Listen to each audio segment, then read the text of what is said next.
ঈদ মুবারক। আমরাও তো দেখা যায় না, ঈদের দিনও দেখা সাক্ষাৎ করতে পারলাম না। আজকে ঈদের দ্বিতীয় দিন দেখা হইলো অনেকদিন আগে। আগে তো ভিডিও বানাইতাম, এখন আপনার সাথে ফার্স্ট দেখা। কি কেমন কাটলো ঈদ? অনেকদিন পরে বাইরে পাইলাম, আলহামদুলিল্লাহ। মনটা অনেক খুশি লাগতেছে, অনেক খুশি লাগে। আসেন বসুন। আমার কাছে অনেক খুশি লাগে, আপনার সাথে অনেকদিন পরে দেখা হয়েছে, প্রায় আজকে 2-3 মাস পর।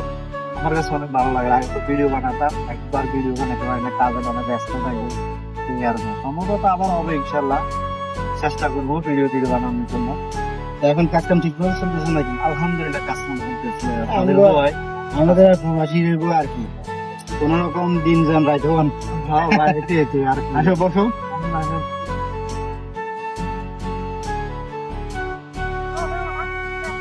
কি খাবেন আপনি? কফি আছে? কফি না, কফি না, কিছু খাবো না।